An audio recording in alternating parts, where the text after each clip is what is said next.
Gracia y paz. Hoy vamos a estudiar el fruto del Espíritu, que se encuentra en Gálatas 5, versículos 22 al 23, donde dice: Mas el fruto del Espíritu es amor, gozo, paz, paciencia, benignidad, bondad, fe, mansedumbre, templanza. Contra tales cosas no hay ley. Podemos ver a lo largo de las cartas de Pablo que él era muy fan de hacer contrastes. Lo podemos ver muchas veces como, por ejemplo, en la carta de Efesios, donde habla sobre la muerte espiritual contra la vida en Cristo. También hace la comparación, la diferencia entre las tinieblas y la luz, la ley con el espíritu, o en Corintios las diferencias entre el hombre espiritual y el físico o carnal. Aquí en este capítulo, si leemos los versículos anteriores, está haciendo diferencia entre las obras de la carne y las del Espíritu, que son las que acabamos de leer en estos versículos, que es sobre lo que trata este estudio. Si leemos los versículos anteriores del 17 al 21, vemos como dice: porque el deseo de la carne es contra el Espíritu, y el del Espíritu es contra la carne, y estos se oponen entre sí para que no os hagáis lo que quisierais. Pero si sois guiados por el Espíritu, no estáis bajo la ley. Y manifiestas son las obras de la carne, que son adulterio, fornicación, inmundicia y todo lo que sigue, hasta llegar al versículo 22, donde ya habla de el fruto del Espíritu, que es amor, gozo, paz. Primero habla de las obras de la carne, que son malas, y luego habla del fruto del Espíritu. Si vemos la diferencia entre la palabra obras, que procede del griego original ergón, significa acto, acción, algo hecho o realizado. En cambio, fruto significa cosecha, mies, lo que resulta en beneficios. Primicia es como una especie de resultado tras obrar el Espíritu en nosotros. Por lo que obra significa un acto, una acción, algo que se hace, y el fruto es el resultado de ello. Las obras las hace la carne y el fruto es el resultado de lo que el Espíritu hace en el hombre. Por supuesto, la vida anterior no tiene por qué ser todas estas malas acciones de las que hemos estado hablando. Y en cambio, estos frutos son el resultado del carácter implementado que debe tener el Hijo de Dios. A diferencia de los dones espirituales, que son capacidades sobrenaturales distribuidas según la voluntad del Espíritu, el fruto del Espíritu es el desarrollo progresivo del carácter de Cristo en cada cristiano. Como hemos dicho, progresivo. Es decir, un hombre no se convierte de la noche a la mañana, va a desarrollar todas estas virtudes, algo que se va sembrando, pues es un fruto, como estamos hablando, y se va desarrollando progresivamente hasta alcanzar la plenitud, hasta alcanzar o tratar de alcanzar, que debe ser uno de los objetivos del cristiano, mediante la búsqueda del Espíritu y de querer parecerse a Dios, alcanzar el carácter de Jesús. Leemos en Colosenses capítulo 1 versos 9 al 12. Por lo cual también nosotros desde el día que lo oímos no cesamos de orar por vosotros y de pedir que seáis llenos del conocimiento de su voluntad en toda sabiduría e inteligencia espiritual, para que andéis como es digno del Señor, agradándole en todo, llevando fruto en toda buena obra y creciendo en el conocimiento de Dios, fortalecidos con todo poder, conforme a la potencia de su gloria, para toda paciencia y longanimidad. Estos son los frutos que debemos tener como hijos de Dios, cada uno de los hilos que componen las vestiduras de este nuevo hombre, por los cuales también nos conocerán a nosotros, como dijo Jesús en Mateo 7, 16. Por sus frutos los conoceréis. Romanos 13, 14. Vestíos del Señor, no sigáis los deseos de la carne. El Señor nos proporciona unas vestiduras con las cuales nosotros debemos destacar como cristianos que somos. Pues muchas veces vemos ciertos grupos de personas de algún grupo, algún tipo. Incluso no me podéis negar que vemos a un testigo de Jehová y simplemente por las vestimentas que llevan sabemos que son testigos de Jehová. Pues así nosotros debemos estar revestidos de estas vestiduras, de este carácter de Cristo, de estos rasgos que el Espíritu nos influye a tener, nos enseña a tener, a mejorar cada día para que nos destaquen y definan como hijos de Dios. Dice en Romanos capítulo 6, verso 4, porque somos sepultados juntamente con Él para muerte por el bautismo, a fin de que como Cristo resucitó de los muertos por la gloria del Padre, así también nosotros andemos en vida nueva. Los trapos viejos, la vida pasada, la vida vieja se queda en el pasado. Una vez que aceptamos al Señor y nos convertimos en nueva criatura, nuestro principal deseo debe ser adoptar el carácter de Cristo. Adoptar estos frutos y ponerlos en práctica. Romanos capítulo 7, verso 4. Así también vosotros, hermanos míos, habéis muerto a la ley mediante el cuerpo de Cristo, para que seáis de otro, del que resucitó de los muertos a fin de que llevemos fruto para Dios. Somos nacidos de nuevo para una nueva vida, para que esta nueva vida produzca frutos para Dios. Dice en Efesios capítulo 4 versículos 23 al 32 y leemos: Y renovaos en el espíritu de vuestra mente, y vestíos del nuevo hombre creado según Dios en la justicia y santidad de la verdad. Ahora somos nueva criatura, como dice en 2 de Corintios 5, 17. También Romanos 8 nos habla mucho sobre el vivir en el espíritu. Todas son lecturas que voy aconsejando, voy recomendando para que vayáis parando, la vayáis leyendo tranquilamente, ya que voy a incluir bastantes versículos que apoyan todo este estudio sobre los frutos del Espíritu. En el versículo 13 de Romanos 8 dice: porque si vivís conforme a la carne, moriréis. Mas si por el Espíritu hacéis morir las obras de la carne, viviréis. Es lógico pensar que tras una regeneración por el Espíritu y una vida renovada y restaurada debemos vivir conforme a ello. Portar estos frutos son una evidencia de que hemos nacido de nuevo y andamos conforme al camino de Dios. Debemos de tratar de andar como Cristo andó. Pues ahora Cristo vive en nosotros. Gálatas 2:20. Dice también en el primero de los Salmos, Salmos capítulo 1, versículos 2 a 3, donde habla del bienaventurado, aquel que se deleita en la ley del Señor, meditando en ella día y noche. Son como árboles plantados a la orilla de un río, que siempre dan fruto en su tiempo. Sus hojas nunca se marchitan y prosperan. Los frutos son una descripción de Cristo en el individuo. El fruto es la calidad del carácter del creyente que da gloria a Dios mediante la vida y el testimonio. Pues si no damos testimonio como hijos de Dios de lo que somos, ¿cómo lo haremos si no? Jesús empatizó mucho sobre el tener fruto. Él nos comparó a una vid. Más bien dijo él ser la vid y nos comparó en forma de metáfora sobre el dar frutos. Es muy importante y os lo recomiendo leer Juan capítulo 5. Él dijo: yo soy la vid y ustedes son las ramas. El que permanece en mí, como yo en él, dará mucho fruto. Separados de mí, no pueden ustedes hacer nada. También dice: mi Padre es glorificado cuando ustedes dan mucho fruto y muestran así que son mis discípulos.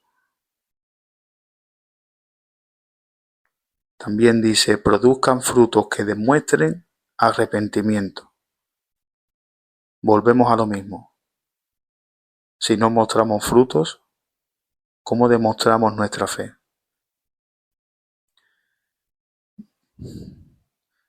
Dice también, y el que riega recibe salario, y recoge fruto para vida eterna, para que el que siembra goce juntamente con el que siega. Los frutos son elementos que el hombre no es capaz de concebir por su propia voluntad. Es decir, un hombre no puede concebir estos frutos, necesita la interacción, la acción del Espíritu Santo en él. Gracias al nacer de nuevo, volvemos a ser nacidos ahora de una semilla incorruptible. Y es cuando debemos dar estos frutos correspondientes a ellos, a esta semilla incorruptible.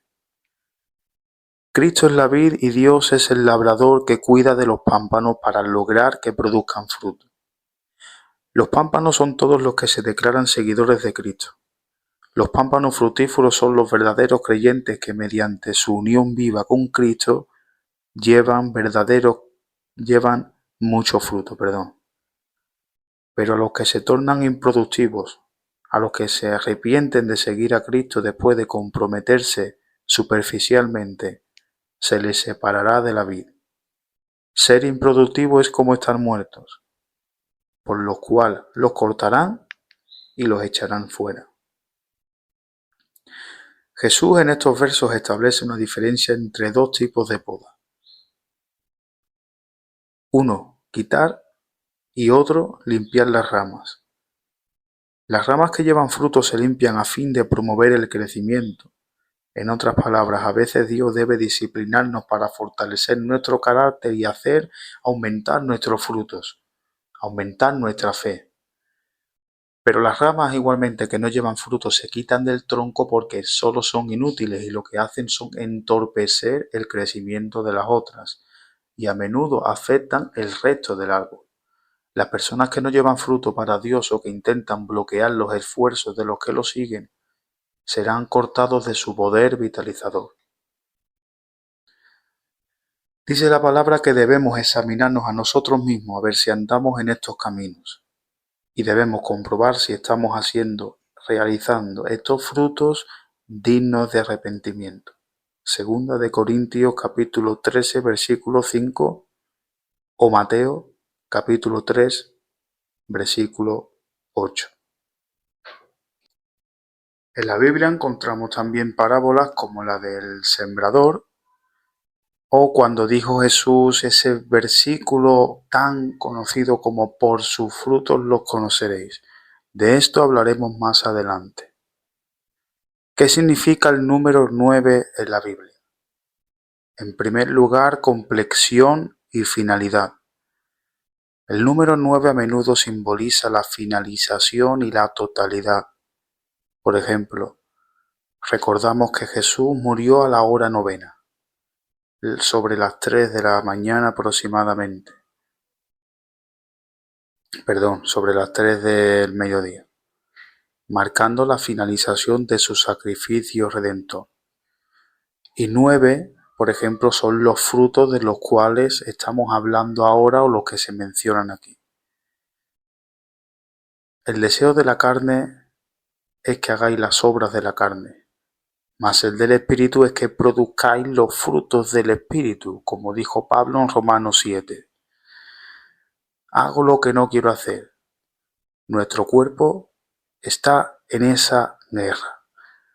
Nuestro cuerpo es como si estuviera ligado a querer hacer el mal, lo que desagrada a Dios. Una parte de nosotros la quiere hacer y otra parte quiere hacer lo bueno. La carne, nuestro cuerpo quiere hacer una cosa, mientras que nuestro espíritu no. Y al contrario, esa es la lucha interna que tenemos nosotros mismos en nuestro cuerpo.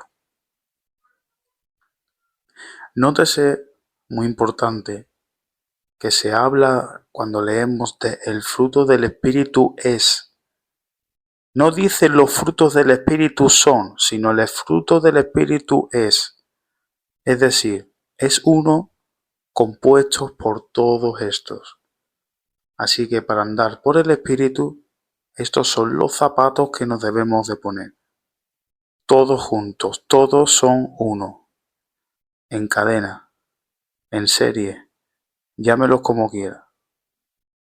Pero como cristianos e hijos de Dios debemos de tener todos. Este es uno de mis versículos favoritos. Segunda de Pedro capítulo 1 versículos 1 al 8. Vosotros también, poniendo toda diligencia por esto mismo, añadid a vuestra fe virtud, a la virtud conocimiento, al conocimiento dominio propio, al dominio propio paciencia, a la paciencia piedad, a la piedad afecto fraternal y al afecto fraternal amor. Estos son un conjunto de piedras una a una que juntas van formando un palacio de gracia donde debe morar el Espíritu en nosotros, y así produzca fruto. Scofield dice, el amor, gozo y paz es el carácter como el estado interior, mientras que la longanimidad, la benignidad y la bondad es el carácter expresado hacia los demás, y la fe, mansedumbre y templanza es el carácter expresado hacia Dios. Aunque también podemos encontrar a lo largo de la Biblia cualidades que el Espíritu imparte en nosotros, como es, por ejemplo, la humildad, la compasión, la justicia y la gratitud. Aquí, estos 9 partes que componen el fruto del Espíritu son de las que vamos a hablar en este estudio. Estos frutos que, al haber aceptado a Dios y al haber cambiado el sacerdocio en nuestro cuerpo, como dice en Hebreos 7, cambiado el sacerdocio, necesario es que haya también un cambio de ley. Nosotros, al aceptar a Jesús, debe de haber un cambio de ley en nuestro cuerpo por el que debe dejar de operar la ley de la carne para que opere la ley de tu espíritu. Comenzamos por el amor. Proviene de la palabra preciosa ágape, que significa afecto o benevolencia. Trata de tener una buena voluntad hacia los demás. Este es el tipo de amor que Dios tiene hacia la humanidad. Es el amor demostrado a través del sacrificio, por ejemplo, de Jesucristo. En la Biblia podemos encontrar al menos 4 palabras que definen el amor en la Biblia. Estas son como por ejemplo esta ágape, que es la que define el amor de Dios hacia la humanidad. También encontramos otros tipos como filia, eros y estorge. Son otros tipos de amor mencionados en la Biblia, aunque en este caso hablamos de esta palabra, ágape. Dice en Juan capítulo 13 versículos 34 al 35, un mandamiento nuevo os doy, que os améis unos a otros, como yo os he amado, que también os améis unos a otros. En esto conocerán todos que sois mis discípulos, si tuviereis amor los unos con los otros. Es decir, el amor es una de las características principales del cristiano. El amor nos debe identificar y distinguir frente a la sociedad. Es tan importante que Pablo incluso le dedica un capítulo. Lo encontramos en 1 Corintios 13, que se conoce como el himno al amor. Por supuesto, no podemos hablar de amor sin mencionar Juan 3:16. De tal manera amó Dios al mundo que dio a su Hijo unigénito para todo aquel que en él cree no se pierda, mas tenga vida eterna. El amor es el vínculo perfecto, como dice en Colosenses capítulo 3 versículo 13, y sobre todas estas cosas vestidos de amor, que es el vínculo perfecto. Dice esto también en el libro de Colosenses tras hablar de la mansedumbre, la humildad, la paciencia y sobre todas estas cosas de lo cual debemos revestirnos del amor. El amor es el vínculo perfecto que engloba todas estas cosas. Cuando tenemos humildad, paciencia, mansedumbre, tratamos de ser buenos, de no tener problemas con nadie, de tener buenas acciones hacia los demás. Al final todo lo que hacemos hoy es por amor a las personas o es por amor a Dios. Si no tenemos amor, no somos de Dios, dice en 1 de Juan 4:8. Y nosotros hemos llegado a saber y creer que Dios nos ama. Dios es amor. El que permanece en amor, permanece en Dios, y Dios en él. Primera de Juan 4:16. También el gran mandamiento que nos dejó Jesús trata sobre el amor. Vemos cuán importante es el amor en la Biblia para Dios. Lo podemos leer en Marcos capítulo 12, versículos 28 al 34, que le preguntaron: Maestro, ¿cuál es el gran mandamiento en la ley? Y Jesús le dijo: amarás al Señor tu Dios con todo tu corazón y con toda tu alma y con toda tu mente. Este es el primero y grande mandamiento. Y el segundo es semejante: amarás a tu prójimo como a ti mismo. De estos dos mandamientos depende toda la ley y los profetas. También 1 Juan 3 habla sobre el amor. Tenemos también un estudio en el canal, 1 Juan 3, que también os lo puedo dejar por ahí, por si queréis alguno echarle un vistazo, estáis bienvenidos. Romanos 9 también, por ejemplo, habla del amor que tenía Pablo hacia su pueblo.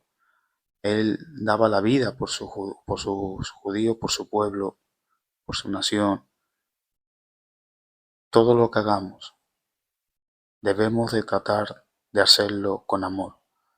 Uno de los principales rasgos que definen el fruto del Espíritu, el amor. Primera de Corintios 16:14. También Proverbios 21:21, para hallar justicia y honra. Donde hay amor, siempre habrá honra, habrá justicia, y habrá todo aquello que agrada a Dios, siempre que haya un amor sincero proveniente del Espíritu. Dice en Romanos 13, pues el amor es el cumplimiento de la ley.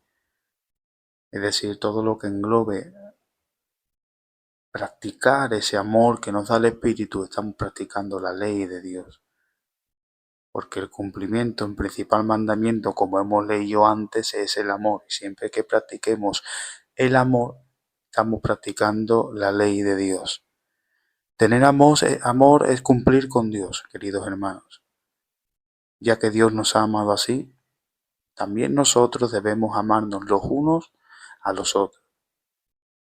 Dice en segunda de Timoteo, capítulo 2, versículo 22, huye también de las pasiones juveniles y sigue la justicia, la fe, el amor y la paz, con los que de corazón limpio invocan al Señor.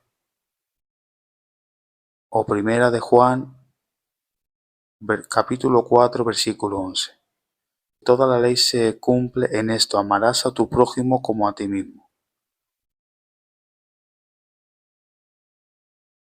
Judas capítulo 1, versículo 2. Que reciban misericordia, paz y amor en abundancia. El amor nos debe inundar primeramente y definir como cristianos primeramente hacia Dios y luego hacia todo el mundo. Seguimos con gozo, de la palabra griega jara, alegría, júbilo, satisfacción. El reino de Dios es alegría, nada más que añadir, simple. Primera Tesalonicenses capítulo 5 versículos 16 al 18. Estad siempre gozosos, siempre habrá algún motivo. Sonríe, orad sin cesar, den gracias en todo, porque esta es la voluntad de Dios para con vosotros en Cristo Jesús. Debemos estar gozosos por costumbre, es lo que nos debe caracterizar como hijos de Dios principalmente, aquel gozo que tenemos almacenado en nuestro corazón. No depende de la circunstancia, no depende de cuántos problemas tengamos, no depende de las posesiones que tengamos, de lo que nos pase, de lo que no nos pase. Debemos de caracterizarnos como una alegría como forma de vida. Y esa alegría la tenemos gracias a Jesús, a diferencia de la felicidad. Pues la felicidad y el gozo son términos relacionados, pero tienen diferencias importantes, sobre todo en su origen. duración y profundidad. La felicidad.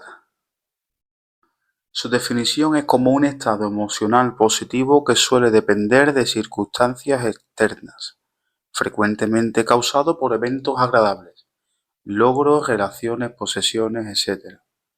Puede ser pasajera o fluctuante, según lo que ocurre en la vida. Por ejemplo, sentirse feliz por recibir una buena noticia, me ha tocado la lotería, salir de vacaciones, etc. El gozo es más un estado, es un sentimiento profundo de satisfacción o plenitud, más estable e interno. Nace de dentro, a menudo asociado con valores espirituales, paz interior o gratitud, y es más duradero y menos dependiente de las circunstancias externas. Por ejemplo, sentir gozo al compartir tiempo con un ser querido, al ayudar a otros o al estar en paz con uno mismo. La felicidad depende de lo que te pasa, mientras que el gozo depende de lo que eres y cómo vives por dentro. Puedes no estar feliz por una situación difícil, pero aún así experimentar gozo por tener propósito o fe. Así como dijo Pablo, he aprendido a contentarme sea cual sea mi situación. Primera de Pedro, capítulo 1, versículo 8. A quien amáis sin haberle visto, en quien creyendo, aunque ahora no lo veáis, os alegráis con gozo inefable y glorioso. En Juan 15, Jesús, mientras habla del amor, también habla del gozo. Versículo 11, por ejemplo, dice, estas cosas os he hablado para que mi gozo esté en vosotros y vuestro gozo sea completo. Debemos de gozarnos en Cristo Jesús. También nos lo dice en Santiago capítulo 1, versículo 2, algo similar a lo que dice Pablo en los Romanos. Hermanos míos, tened por sumo gozo cuando os halléis en diversas pruebas, sabiendo que la prueba de vuestra fe produce paciencia.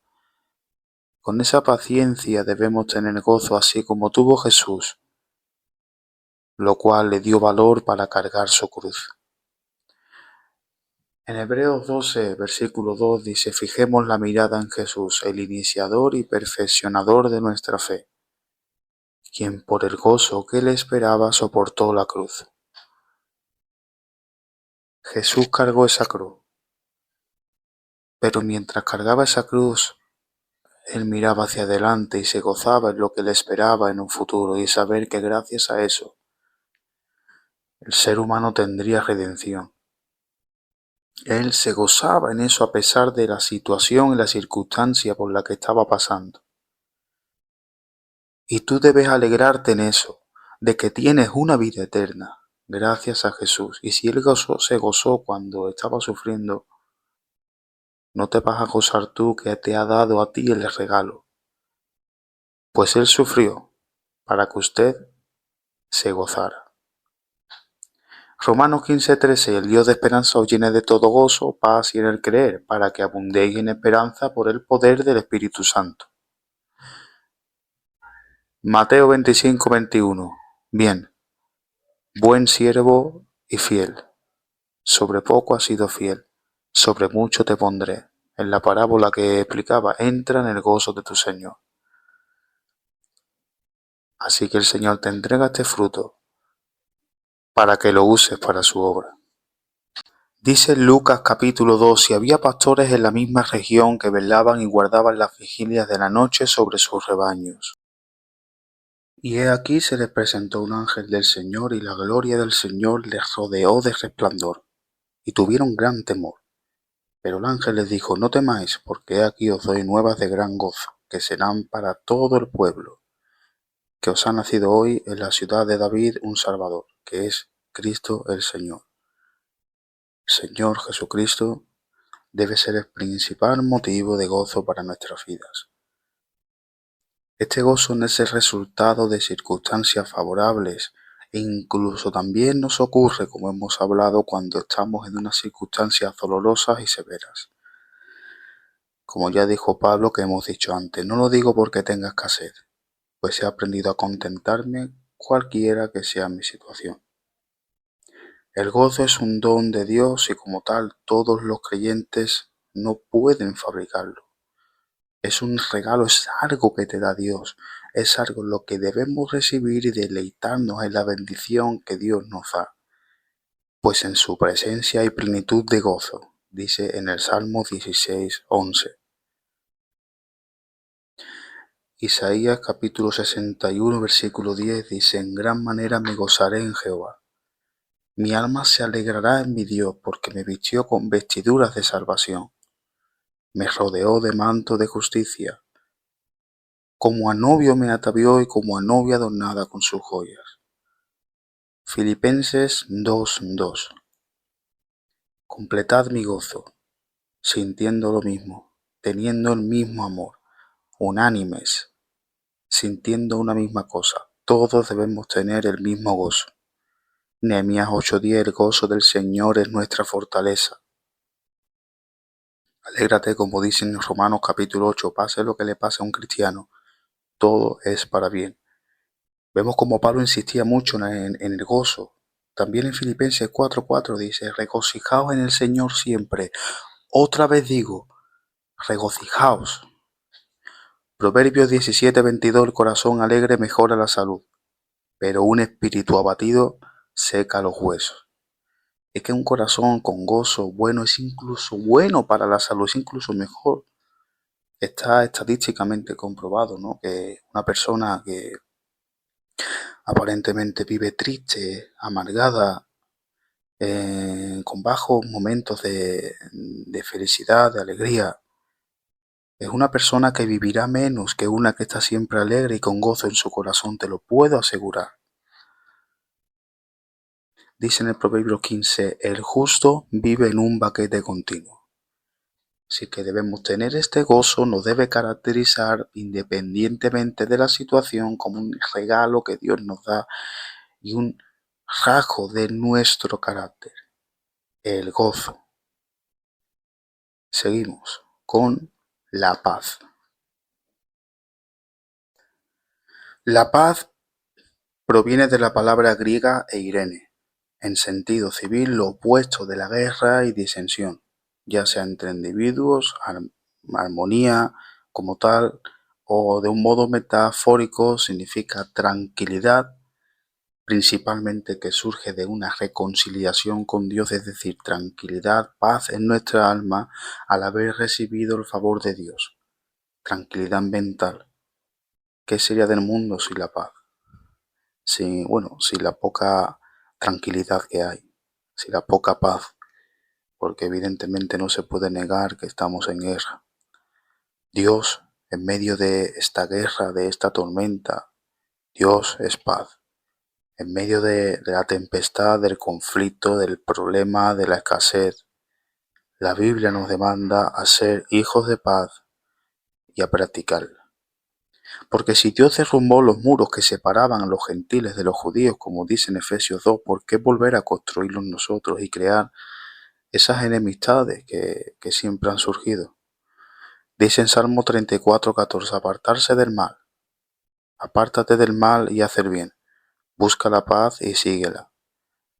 Hacer el bien es hacer la paz. Jesús nos dejó su paz.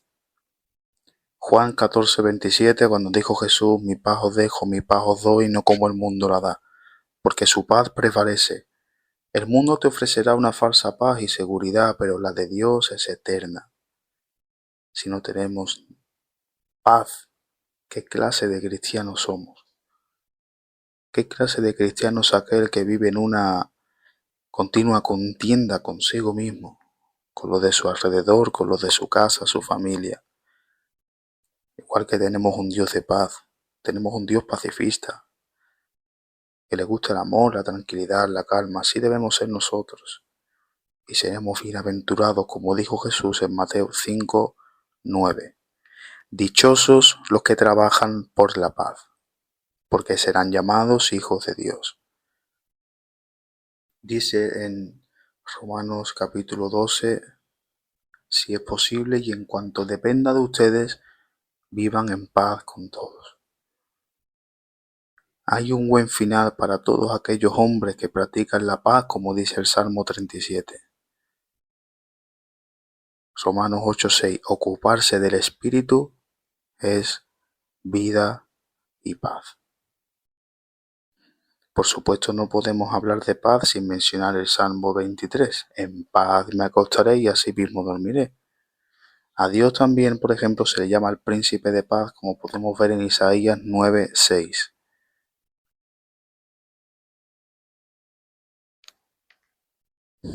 El Dios de paz estará con nosotros, dice también en la Biblia, lo que aprendiste, recibiste y oíste y visteis en mí, esto hacer. Santiago 3:17. La sabiduría que es de lo alto primeramente pura, después pacífica, bondadosa, benigna, llena de misericordia y de buenos frutos, no jugadora ni fingida. Y el fruto de justicia se siembra en paz para aquellos que hacen la paz. La paz y la justicia van de la mano. No recuerdo mal si es así o al revés, que dicen que la paz es la hija de la justicia, o la justicia es hija de la paz. Siempre al final es una cosa que va de la mano. Siempre que practiquemos la paz habrá justicia, y siempre que practiquemos la justicia siempre va a haber paz, porque todo va en orden, todo va según la ley. Dice en Isaías 26:3, tú guardarás en completa paz a aquel cuyo pensamiento en ti persevera, porque en ti ha confiado. Todo aquel que confía en Dios, te aseguro que vive en paz, en calma. Fíjese si Jesús vivía en paz, que dormía incluso en medio de la tormenta cuando iba en un barco. Y los apóstoles se despertaban, asustados le despertaban, maestro, que nos hundimos, que nos hundimos.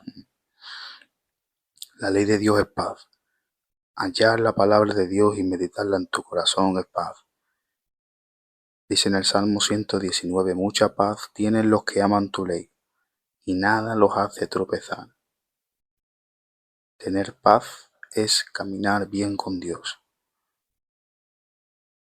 En el Antiguo Testamento tenían que hacer ofrendas de paz para estar a cuentas con Dios, pero hoy no es necesario, porque el sacrificio ya está hecho. Como dice en Isaías 53, mas él herido fue por nuestras rebeliones, molido por nuestros pecados, el castigo de nuestra paz fue sobre él, y por su llaga fuimos nosotros curados. Así que esa paz te la dio Jesús mediante su muerte. Él sufrió el castigo para que tú tuvieras paz, y nadie tiene por qué quitarte esa paz. Agárrate a la paz de Dios, no te sueltes de ella, y debemos dar testimonio de que tenemos esa paz. La hostilidad no es de nosotros. Proverbios 15, la respuesta amable calma el enojo, pero la palabra áspera aumenta la ira. Este es un versículo que resalta el poder de las palabras amables para promover la paz y la comprensión en lugar del conflicto. Proverbios 12:20, el gozo inunda los corazones de los que promueven la paz. Vemos aquí que estos dos elementos del fruto del Espíritu están unidos, la paz y el gozo, porque aquel que camina con paz en su corazón tendrá gozo. También es Romanos 14:17, porque el reino de Dios no es comida ni bebida, sino justicia, paz y gozo en el Espíritu Santo. Segunda de Corintios 13:11. Por lo demás, hermanos, regocijaos, sed perfectos, confortaos, sed de un mismo sentir, vivir en paz, y el Dios de amor y paz será con vosotros. También en segunda de Tesalonicenses 3:16, y el mismo Señor de paz os dé siempre paz en toda manera. El Señor sea con todos vosotros. Así que como dice también en Colosenses 3:15, la paz de Dios gobierne en vuestros corazones. Seguimos con la paciencia, de la palabra macrotumia, es decir, un sustantivo de macrotumeo, aguante, tolerancia. Soporte puede ser cuando otros nos atacan o hacen difícil nuestra vida, mientras que jupomón es más paciencia con respecto a las circunstancias. puede ser una palabra usada con respecto a Dios, por ejemplo, en Romanos capítulo 2, versículo 4, o con respecto a la cualidad del fruto del Espíritu, la misma que Efesios capítulo 4, versículo 2. Según la RAE, el diccionario de la lengua española es capacidad de padecer o soportar algo sin alterarse. Facultad de saber esperar cuando algo se desea mucho o tolerancia o consentimiento en mengua del honor. Vemos que puede haber varios tipos de paciencia, pero en este caso a la que el fruto del Espíritu se refiere es a la paciencia junto con las otras personas, junto con la gente, el mundo que nos rodea. Cuando leemos estos significados de la paciencia parece que hemos leído más de la mitad de la Biblia, ¿verdad? Es difícil. La Biblia trata muchas veces, la mayoría, sobre el tener paciencia en las pruebas, en las circunstancias, en alcanzar una promesa de muchas formas, de determinadas maneras. Es como debemos de ejercitar esta paciencia, porque es algo que nos debe caracterizar también, una cualidad que debemos de tener todos, la paciencia. Dicen que esta palabra procede de la palabra paz y ciencia, así que podemos definirlo como la ciencia de la paz, es decir, practicar la paz, pues el que es paciente también busca la paz. Dice en el Salmo 103, la paciencia es un fruto que nos va moldando y haciéndonos crecer poco a poco, pues como dice también, Salmo 103, debemos ser lentos para la ira, así como lo es nuestro Dios. Y luego leemos que la paciencia, según Santiago capítulo 1, es un fruto que nos va moldando y haciéndonos crecer poco a poco. Como dice en Santiago capítulo 1, sabiendo que la prueba de vuestra fe produce paciencia, y que la paciencia tenga su perfecto resultado para que seáis perfectos y completos, sin que os falte nada. La paciencia nos hace perfecto ante Cristo. Pues una de las mayores cosas que tenemos es paciencia porque estamos esperando la venida del Señor. Él también es paciente, dice en su palabra, porque no quiere que nadie se pierda. Así que tomamos como ejemplo también a los profetas, como dice en el capítulo 5 de Santiago. No tuvo paciencia Abraham cuando recibió la promesa de que iba a tener un hijo, tuvo que esperar 25 años. Como hemos dicho antes en Filipenses 4:4, regocíjate en medio de las pruebas y ten paciencia. Esta paciencia de los santos debe ser el reflejo de la paciencia del mismo Dios, porque también es llamado el Dios de la paciencia, según Romanos 15:5. Por ejemplo, tener paciencia puede significar esperar con calma en una larga fila, mientras que el dominio propio, a diferencia, sería no gritarle a alguien si siente frustración en esa misma fila. Ambas son cualidades importantes para la vida diaria. Si Dios es paciente, ¿por qué no serlo nosotros? Para que no nos pase como por ejemplo en la parábola de Mateo 18 de los dos deudores. La pueden leer, verán que uno sí perdonó al otro que le debía, pero el que fue perdonado no perdonó al que le debía dinero. Si Dios no tuviera paciencia, nosotros en primer lugar no seríamos salvos, segunda de Pedro 3:15. No podría pasar por alto los pecados pasados, como dicen Romanos capítulo 3 versículo 25. Cuando tenemos paciencia con alguien es porque lo amamos. Del mismo modo Dios nos amó a nosotros y por eso es que tiene esa paciencia con nosotros. Así debemos ser nosotros, amorosos, pacientes y tolerantes con todas las personas. Si nos ofenden, pasar por alto esa ofensa por amor a Cristo y a esa persona. Y si tenemos que exhortar, que sea con amor y paciencia, como dice en 2 de Timoteo 4:2. El que es paciente muestra gran inteligencia, como dice en Proverbios 14. Pues te aseguro yo que un hombre inteligente siempre va a ser paciente. Porque ser paciente, tener paciencia, tener paz, es ser inteligente. saber evitar conflictos innecesarios y tener que pasar por situaciones innecesarias que no merecen la pena. A lo largo de nuestra vida nos encontraremos con personas difíciles de soportar que pondrán a prueba nuestra paciencia. Nuestro fruto debe resaltar y dar la cara como señal de identidad de hijos de Dios que somos. En todo momento piensa en el Salmo 40. Pacientemente esperé en Jehová. Segunda de Pedro 3:9. El Señor no retarda su promesa, según algunos la tienen por tardanza, sino que es paciente para con nosotros, no queriendo que ninguno perezca.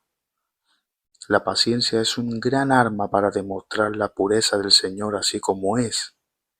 Él es paciente, si queremos reflejarlo. Pídele a Dios paciencia. Es una gran virtud y muy necesaria. Debemos ser pacientes para con todos. Y segunda Tesalonicenses 3:5, y el Señor encamine vuestros corazones al amor de Dios y a la paciencia de Cristo. Benignidad. La palabra original griega Christotes. Persona provechosa que se relaciona con la filantropía, amor al género humano, amor a las personas. Hemos dicho antes que una persona que ama, que tiene paciencia con otra, por ejemplo, porque la ama. Una persona que ama a otra siempre tendrá acciones buenas hacia ella, o debería ser lo normal. Es una persona que se distingue por el amor a sus semejantes y por sus obras en bien de la comunidad y una actitud interna de suavidad y paciencia. Es una excelencia moral. La benignidad es la expresión de que tan benigno es algo o alguien, es decir, que tan propenso es a hacer el bien, a la amabilidad y a la compasión. La benignidad se refiere a los valores de algo o alguien que es considerado bueno en su esencia. Es alguien inclinado a hacer lo bueno. Una tendencia a practicar el bien. Decimos que algo es benigno cuando su intención no es tan mala como pudiera ser si hablamos de algo malo, o algo es benigno cuando su intención es buena. Por ejemplo, el tan conocido, por desgracia, caso del cáncer, ¿no? Decimos que un cáncer es benigno cuando no hace tanto daño ni puede ser tan grave y preocupante como es, por ejemplo, un cáncer maligno. Esta palabra, benignidad, un sinónimo que me gusta, que el cual se usa, es afable, algo agradable, dulce, suave, la conversación y el trato. Esta misma palabra también sale en Colosenses capítulo 3, versículo 12, pues esta palabra tiende a generar confusión con la palabra bondad que veremos en el siguiente punto. Hay versículos que usan esta palabra y versículos que usan otra. Yo estos versículos que pongo son los que usan esta palabra, benignidad, palabra Christotes. Colosenses 3:12, vestidos pues como escogidos de Dios, santos y amados, de entrañable misericordia, de benignidad, humildad, mansedumbre, paciencia. Es un versículo muy bonito porque cubre varios de los aspectos del carácter de un cristiano. Romanos 2:4 dice, o menosprecian las riquezas de su benignidad, hablando de Dios, paciencia y longanimidad, ignorando que su benignidad te guía al arrepentimiento. También en Tito capítulo 3 habla de la benignidad de Dios, con la misma palabra griega al dar a Jesús como nuestro Salvador. Y ahora que hemos ajustado esta benignidad, nos tenemos que despojar de toda mala conducta y malos hábitos, como dice en Primera de Pedro capítulo 2. Pues esta benignidad es la que nos guía al arrepentimiento, como dice en Romanos capítulo 2, versículos 3-4. Cuando tú amas a alguien, eres bueno. Por lo que el amor, que es la principal, primera característica de la que hemos hablado, es lo que nos tiene que definir junto con los demás, el practicar, el tener benignidad hacia los demás, debe ser algo de diario, algo que practiquemos. Así como todo el mundo, con todo el mundo, así como Dios, dice Lucas 6:35, es benigno para los ingratos y malos. Pues dice también aquí que debemos amar a vuestros enemigos, hacer el bien y prestar, no esperando nada a cambio. Y vuestro galardón será grande y seréis hijos del Altísimo, porque Él es benigno para con los ingratos y malos. Amén. Según el apóstol Pablo, la benignidad comienza cuando es quitada de ustedes toda amargura, enojo, ira, gritos, insultos, así como toda malicia. Efesios 4:31. Cuando nos despojamos de todo lo malo que nos obstaculiza el practicar la benignidad, es cuando podemos aplicarla en nuestro corazón sin nada que se lo impida. Es algo con lo que también debemos de trabajar, a fin de reflejar esa benignidad y esta buena práctica e intenciones que el Señor nos demanda o deberíamos tener como hijos de Dios. Imagínense cuán benignidad tuvo la hija del faraón que rescató a Moisés de las aguas del Nilo cuando era un bebé. También una derivación de esta palabra se encuentra en 1 Corintios 13:4, sobre el amor. El amor es sufrido, es benigno. El amor no tiene envidia, el amor no es jactancioso, no se envanece. Primera de Pedro 3:9, no devolviendo mal por mal ni maldición por maldición, sino por el contrario bendiciendo, sabiendo que fuisteis llamados para que heredaseis bendición. Visitar a un enfermo es tener benignidad, predicar el evangelio es hacer bien, perdonar, todo lo de Dios es benigno. Así debemos de ser nosotros. Cultiva la benignidad. Harás bien a tu propia alma. Proverbios 11:17. El hombre misericordioso hace bien a su propia alma, mas el cruel a sí mismo se atormenta, se hace daño. La benignidad es de Dios. Practiquémosla. Que todo lo que hagamos venga desde la benignidad, desde la buena intención, con amor y mansedumbre y paz, incluso al que te haga mal, porque la benignidad también se trata de eso, incluso hacer bien al que te hace mal. Bien, vamos con uno que aunque parecido no es el mismo, que es la bondad, es decir, beneficencia, buenas obras. Procede de la palabra griega agadosune, es otra palabra diferente, aunque hay personas que lo pueden entender como un sinónimo, pero no lo es. Es algo que tiene moralmente, es bueno, es virtuoso, es la inclinación a hacer el bien, pero de una manera más activa, no la intención desde dentro, tu pensamiento, sino el hacerlo, el realizarlo. Está estrechamente relacionada con la benignidad, porque difícilmente alguien va a tener bondad si no tiene benignidad. Algunas traducciones la usan como sinónimo, pero por ejemplo Pablo la separa. La benignidad puede ser el sentir, el hacer, y alguien bondadoso es la cualidad del carácter que denota la amabilidad, generosidad, disposición para ayudar a los demás. Una persona bondadosa actúa con altruismo y compasión, buscando el bienestar de otros. Cuando tienes benignidad, actúas con bondad. La benignidad es interna, mientras que la bondad es externa, es la actitud llevada al exterior. La bondad es la expresión activa del actuar correctamente según los designios de Dios para con los demás. Vemos, por ejemplo, cuán bondadoso es Dios para querer salvarnos y que entremos en su redil. Dios, si quisiera ser malo, si no tuviera esta bondad, tendría motivos para hacerlo. Pero aún así, Él es bueno para todos porque nos ama. Salmo 27:13. Hubiera yo desmayado si no creyese que veré la bondad de Jehová en la tierra de los vivientes. Salmo 145:9. Bueno es Jehová para con todos, y sus misericordias sobre todas sus obras.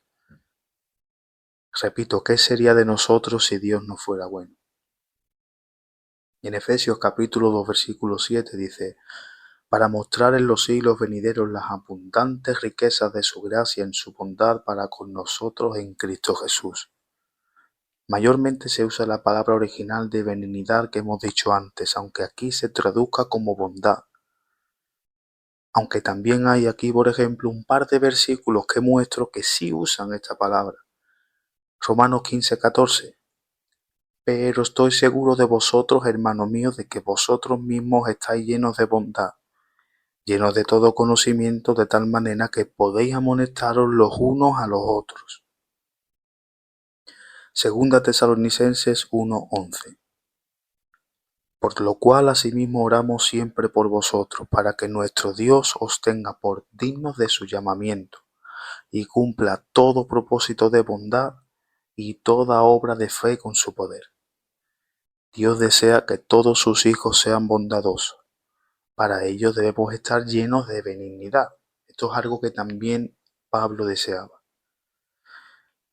La bondad es una cualidad del amor. 1 Corintios 13:4. La bondad trae consigo justicia y verdad, pues el que practica la bondad traerá justicia, porque la bondad también trae paz. La paz va con la justicia. Dice en Efesios 5:9, un versículo que me gusta mucho, pues esa luz que está dentro de ustedes produce solo cosas buenas, rectas y verdaderas. O otra traducción también, la más común, la bondad es en toda verdad, justicia y... Lo voy a mirar más exacto, porque el fruto del Espíritu es en toda bondad, justicia y verdad, para decirlo exactamente. Pero otras traducciones, como esta de Nueva Traducción Viviente, es la que dice, pues esta luz que está dentro de ustedes, este fruto del Espíritu, produce cosas buenas. Este fruto produce esta benignidad que nos lleva a actuar con bondad. Uno de los principales atributos de Dios es que Él es bueno. En el monte Sinaí, Moisés escuchó al Señor proclamar que Él es abundante en bondad y verdad. Cuando el pueblo de Dios comenzó a alabarlo y adorarlo, gritaron: «Oh, de gracias al Señor, porque Él es bueno, porque su misericordia es para siempre». David dijo: «El Señor es bueno con todos». Y Asaf, su líder de adoración, dijo: «Ciertamente Dios es bueno con Israel». También es en los Salmos donde se magnifica la bondad del Señor. Bueno y recto es el Señor. Oh, cuán grande es tu bondad. La tierra está llena de la bondad del Señor. Probad y ved que el Señor es bueno.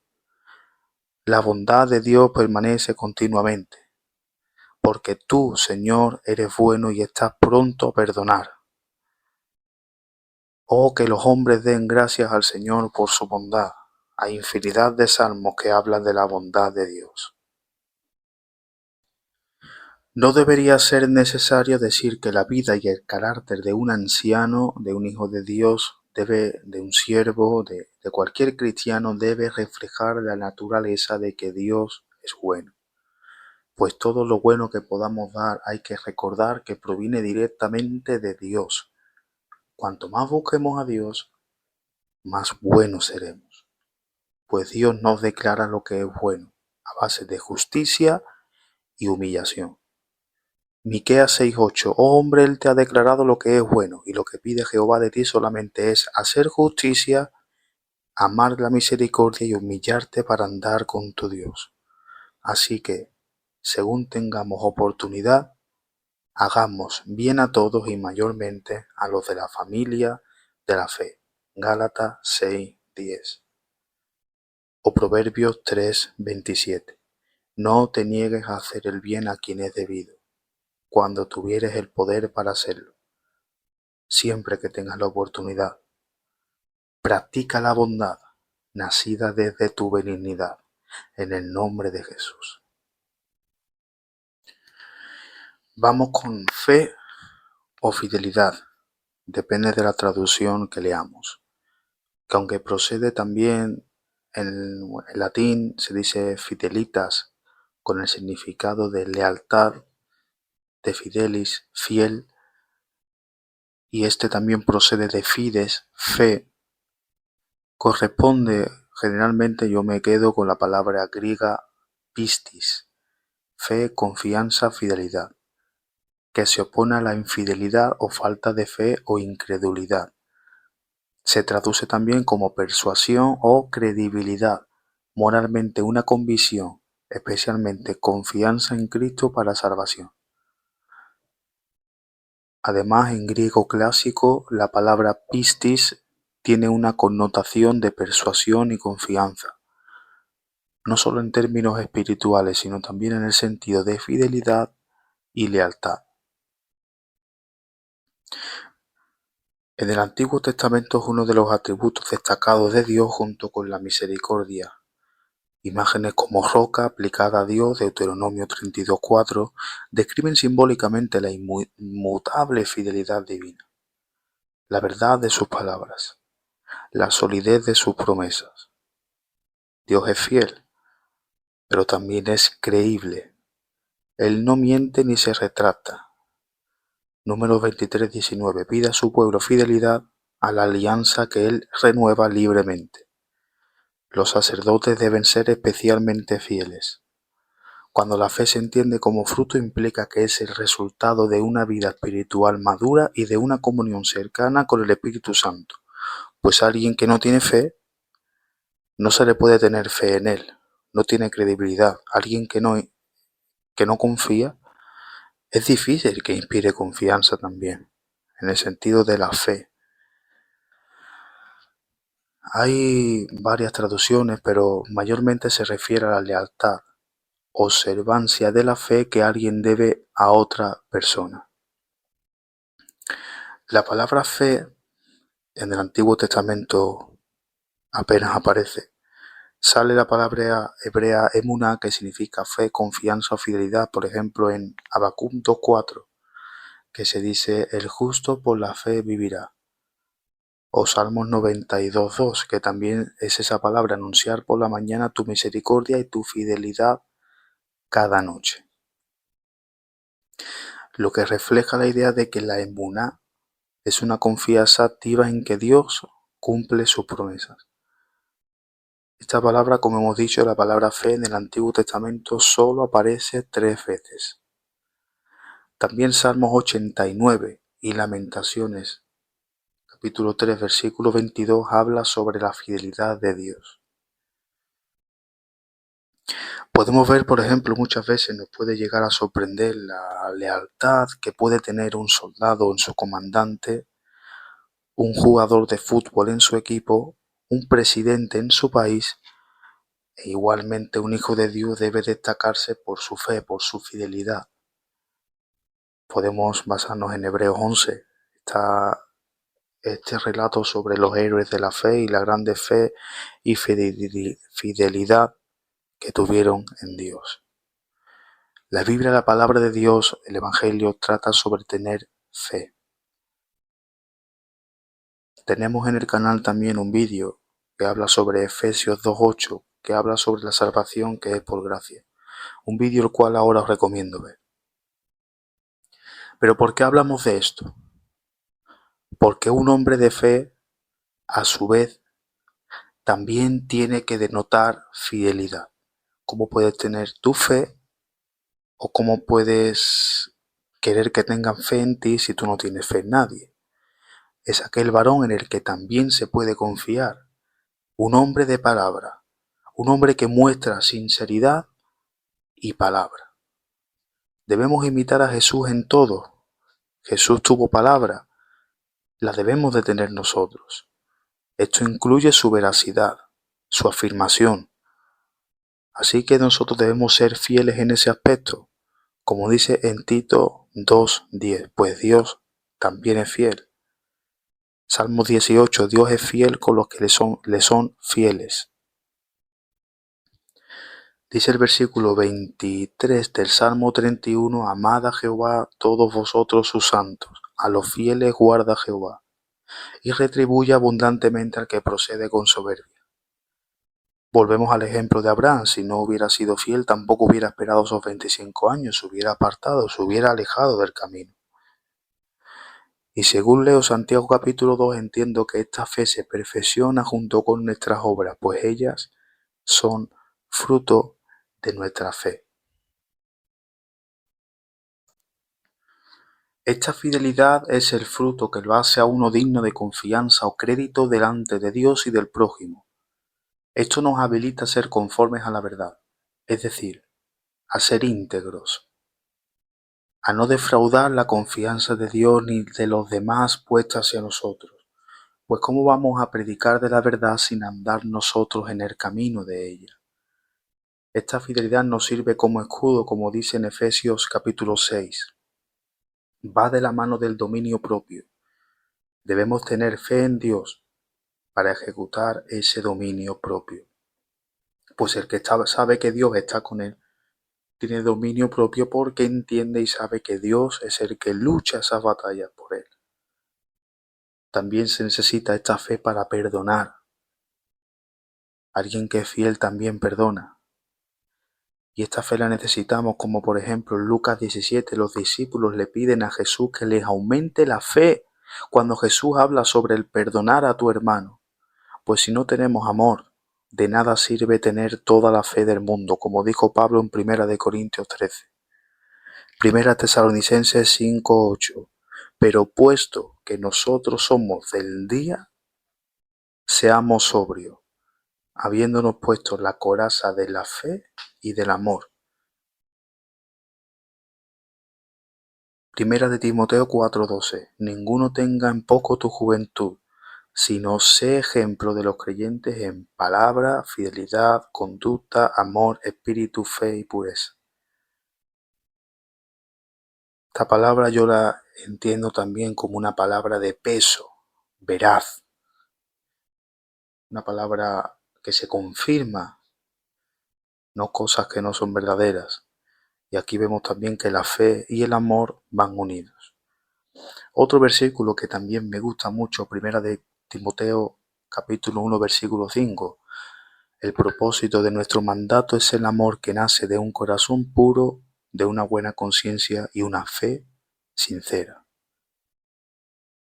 Siempre mirando a Jesús, como dice en Hebreos 12, puesto los ojos en Jesús, que es el autor y consumador de la fe. Salmo 100, versículo 5, pues el Señor es bueno. Su amor inagotable permanece para siempre y su fidelidad continúa de generación en generación. Él es fiel. Sélo tú también. Adopta esa fidelidad de Dios para con los demás. Sé fiel a tus promesas, a tu palabra, a tu compañía, a tus familiares. También dice un versículo, si alguien te debe algo, tampoco se lo pidas. Deja que Dios sea el que actúe. Sé fiel a Dios, a la gente. Y eso honrará también a Dios y reflejará ese carácter del espíritu que debemos de tener, la fidelidad. Seguimos con mansedumbre, de la palabra griega prautes, que denota dulzura, apacibilidad, amabilidad. De acuerdo a Aristóteles, es el intermedio entre los dos extremos. Enojarse sin razón y nunca enojarse. Es el resultado de la elección del hombre fuerte a controlar sus reacciones en sumisión a Dios. Es una palabra que puede generar un poco de confusión con la siguiente, que es templanza o dominio propio, la cual ahora la veremos. Este es un balance que resulta entre la fortaleza del carácter que viene de la confianza en Dios, no de debilidad o miedo, porque ser manso no se refiere a tener un carácter tranquilo, apacible y dócil. La mansedumbre implica responder con calma y paciencia, incluso en situaciones difíciles o provocadoras. Yo creo que también era uno de los rasgos que más caracterizaban a Jesús, el ser manso. También implica evitar comportarse con agresividad o ira. Un comentario de Matthew Henry dice: la mansedumbre es hija de la humildad, igual que la irritación y la soberbia son hijas de la soberbia. Pero igual que la irritación y la ira son hijas de la soberbia. Pues otras traducciones lo traducen como humildad. Tenemos un estudio, el cual creo que aún no lo he subido en el momento en el que estoy haciendo este vídeo, pero también es muy bueno, que habla sobre la humildad. Pienso que también es un rasgo que debe caracterizarnos este Espíritu Santo en nuestro interior, basado en 1 de Pedro 5:6. Humillaos pues bajo la poderosa mano de Dios para que Él os exalte cuando fuere tiempo. Pues alguien que quiere defenderse y luchar con sus propios medios, ¿para qué necesita a Dios? Dice en Efesios capítulo 4, con toda humildad y mansedumbre, soportando con paciencia los unos a los otros en amor. Vemos que aquí la humildad, la mansedumbre y la paciencia van relacionadas, porque tener mansedumbre también implica tener paciencia para recibir un ataque, una ofensa y saber actuar conforme el Espíritu te guía. Aquí Pablo habla de tres grandes rasgos: la humildad mental, es decir, no creernos más de lo que somos. El ser manso es el sufrir voluntariamente sabiendo que Dios es el que pelea por nosotros. También significa tener modestia. La modestia es una cualidad que implica actuar con humildad y sencillez, evitando la ostentación o el exceso. Y también habla de tener mansedumbre, soportando con paciencia, y esto se entrelaza en el amor. Al final todo va unido al amor, porque volvemos a repetir el Colosenses 3:12, que habla de vestidos pues como escogidos de Dios, santos y amados, de entrañable misericordia, benignidad, humildad, mansedumbre, paciencia. Este es un versículo importante porque ya lo hemos repetido en varios aspectos y siempre que se hable de los frutos es importante mencionar ese versículo. Proverbios 15:33 también dice: el honrar al Señor enseña sabiduría. Primero viene la humildad y luego la honra. Así como hay otro versículo que dice: antes de la caída o viene la altivez y el orgullo. Es lo contrario. Dice en 1 de Pedro 5:5, dice: asimismo, jóvenes, sométanse los ancianos, y todos revístanse de humildad en su trato mutuo, porque Dios resiste a los soberbios, pero da gracia a los humildes. Tito 3:2, que a nadie difamen, no sean pendecieros, sino amables, mostrando toda mansedumbre para con todos los hombres. A Dios le agrada la humildad, la amabilidad y la mansedumbre. Salmo 113, ¿quién es como el Señor nuestro Dios, que está sentado en las alturas, que se humilla para mirar lo que hay en el cielo y en la tierra, y nos mandó aprender de él?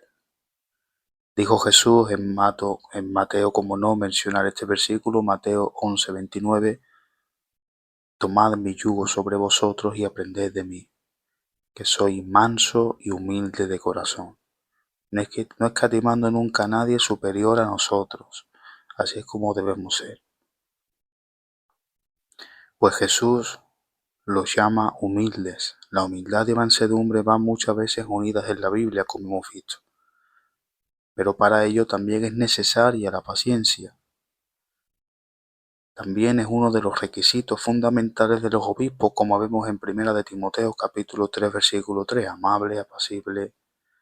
La mansedumbre es muy necesaria, por ejemplo, para saber corregir y para saber ser corregido.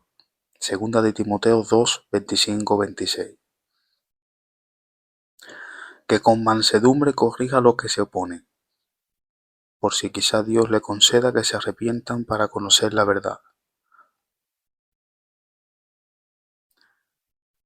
Primera de Pedro 3:15 dice: santificad a Dios, al Señor, en vuestros corazones, y estad siempre preparados para presentar defensa con mansedumbre y reverencia ante todo el que os demande razón de la esperanza que hay en vosotros. ¿Qué quiere decir esto? Que incluso a todo aquel no creyente que nos pida razones para creer, que nos pida defensa de nuestra fe, siempre debemos de responder con mansedumbre, pues ¿de qué sirve que respondamos con ira, con malas palabras, con agresividad? No estamos demostrando que hablamos de un evangelio de amor si nos ponemos a responder a la gente con ira. Aquí se refiere a saber dar la defensa de nuestra fe con mansedumbre, con calma, con paz, con tranquilidad, con amabilidad. También la mansedumbre sirve para restaurar a un hermano que cometió falta, como en Gálatas 6:1, por ejemplo. Ser manso es aceptar que Jesús tiene el dominio, el control sobre nosotros. Es buscar su carácter, pasar por alto la ofensa. Es buscar una amistad apacible con todos. Pues una persona busca siempre evitar conflictos, una actitud suave, aunque no blanda, y tener un concepto de sí mismo no superior al que debe tener, que no sea pendenciero ni violento. Pues os digo que uno de los mejores adornos que podemos tener para nuestro corazón, nos basamos en 1 de Pedro capítulo 3, es un corazón apacible. Dice: vuestro atavío no sea el externo de peinados ostentosos, de adornos de oro, de vestidos lujosos, sino el interno, el del corazón, en el incorruptible ornato de un espíritu afable y apacible, que es de grande estima delante de Dios. Así debemos de ser. También, por ejemplo, decimos que un animal es manso cuando vemos que no ataca, que es tranquilo, que es apacible, se le puede tocar, se puede tratar con él, porque es manso, no es agresivo. Por ejemplo, Juan el Bautista era un ardiente predicador, pero también demostró verdadera mansedumbre y humildad cuando dijo: es necesario que Él, o sea Jesús, crezca, pero que yo mengüe. Debemos de dejar a cada uno su lugar, buscar el bienestar de todos, traer paz, tranquilidad. Es, como hemos hablado, un elemento de un rasgo de este fruto que va muy relacionado al dominio propio y la templanza. Dice en Sofonías capítulo 2 versículo 3, también va muy relacionado a la humildad, como estamos viendo. Buscad a Jehová todos los humildes el de la tierra, los que pusisteis por obra su juicio. Buscad justicia, buscad mansedumbre. Quizás seréis guardados en el día del enojo de Jehová. Salmo 37, 11. Pero los mansos heredarán la tierra y se recrearán con abundancia de paz. Así que, añadiendo a esto, como nos dijo también Pablo en 1 de Timoteo 6:11, sigamos la justicia, la piedad, la fe, el amor, la paciencia, la mansedumbre. Porque también la mansedumbre se compone de todo esto: tener paz, tener amor, tener paciencia. Porque sin esto no podemos practicar la mansedumbre, que trata de tener siempre un carácter amable, apacible y tranquilo. Y vamos con la última, pero no menos importante. Yo lo catalogo como la corona del fruto, la templanza o el dominio propio. Depende de la traducción también que leamos. Estos dos elementos, dos últimos, van también muy relacionados hacia el trato con nosotros, a los demás. Esta palabra viene del original griego enkrateia, que se traduce también como continencia. Es una persona que es dueña de sí misma, aquel que controla sus impulsos. El que domina a otros es fuerte, el que se domina a sí mismo es poderoso. Es decir, no es hombre más, no tiene el mayor carácter aquel que tiene un carácter duro, agresivo, sino aquel que tiene el carácter más fuerte es aquel que se domina a sí mismo. Porque dominarse a sí mismo cuesta más que dominar a otros. Y la mayoría de los pecados es por la falta de este fruto, de este elemento, del dominio propio. Vamos a hacer una breve diferencia entre control y dominio. Control significa poder, capacidad de influir o dirigir. Esta habilidad puede ejercerse de forma puntual en respuesta a estímulos externos. Por ejemplo, una persona puede lograr controlar su reacción de ira en un momento difícil sin que ello implique necesariamente un cambio profundo en su carácter. Sin embargo, el dominio es superior.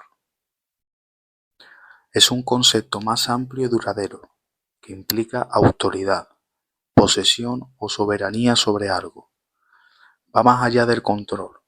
Quien tiene dominio tiene el poder, las credenciales, el derecho de decidir libremente sobre aquello que le suceda. Se fundamenta en disciplina interna, la madurez emocional y la constancia. Es una virtud que se construye con el tiempo, permitiendo a la persona actuar de acuerdo a sus valores y mantener un equilibrio interno constante. Es difícil, porque hay situaciones que nos hacen actuar de una forma de la que no debemos hacerlo y debemos de tener un dominio propio bastante desarrollado para no actuar según nos hubiera gustado. El dominio propio no depende tanto de las circunstancias externas, sino de una transformación interior que se refleja en la forma en que se vive día a día tras las circunstancias a las que nos vamos encontrando. Se enfoca más en la autoridad, en la propiedad, el poder completo de nuestra persona. Por ejemplo, puedes tener control de tu perro con una correa, pero tienes el dominio sobre él cuando te obedece incluso sin ella. Supone un control constante, pero además autoridad y gobierno legítimo. Imagínense si Jesús no hubiera tenido dominio propio en Mateo 26:53, cuando dijo: ¿O piensas que no puedo rogar a mi Padre, que Él pondría a mi disposición ahora mismo más de 12 legiones de ángeles? Aunque mayormente dominio propio se refiere a un autocontrol, es un concepto que va más allá de eso. Es un hombre que en todo momento niega su propia voluntad. Por agradable que sea, por buena que parezca, un hombre que niega su voluntad para hacer la de Dios, por dolorosa que sea.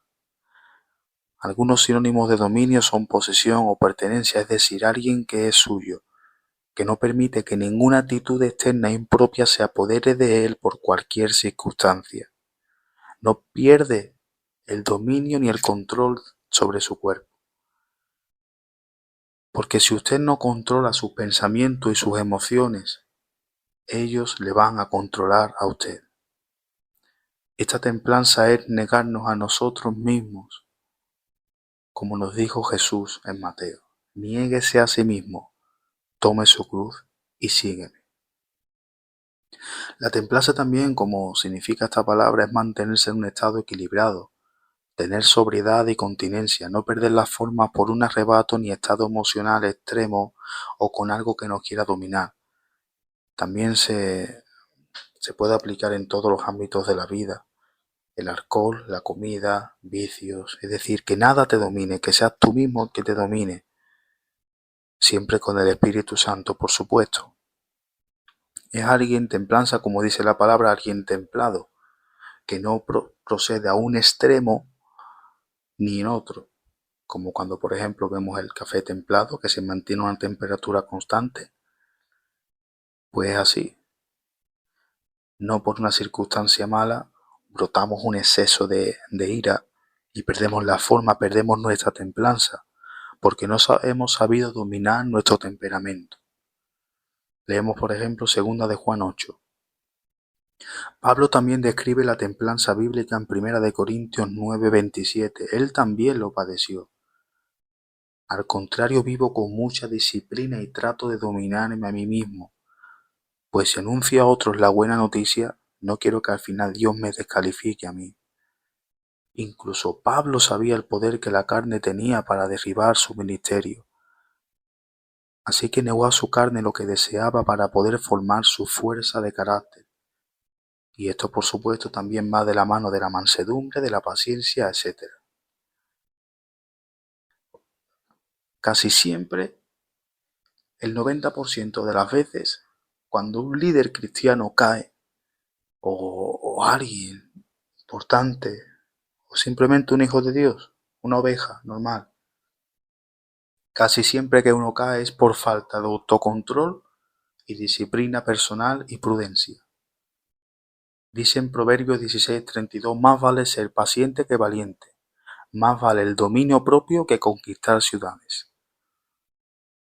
Proverbios 10:19, en las muchas palabras no falta pecado, mas el que refrena sus labios es prudente. Esto es algo también que adquirimos, por supuesto, porque difícilmente lo vamos a tener si no tenemos el Espíritu, si no procede de Dios. Esto es algo que tenemos cuando el Espíritu se posa sobre nosotros, segunda de Timoteo 1:7, porque no nos ha dado Dios espíritu de cobardía, sino de poder, de amor y de dominio propio. Amor para saber dar lo bueno, dominio propio para retener el dar lo malo. Eclesiastés 7:9-10. Controla tu carácter, porque el enojo es el distintivo de los necios. Es uno de los más difíciles, saber dominarse en cada situación para que la ira no te controle. El versículo 8 del Salmo 37 dice, deja la ira y desecha el enojo. No te irrites, pues ello solo conduce a hacer lo malo.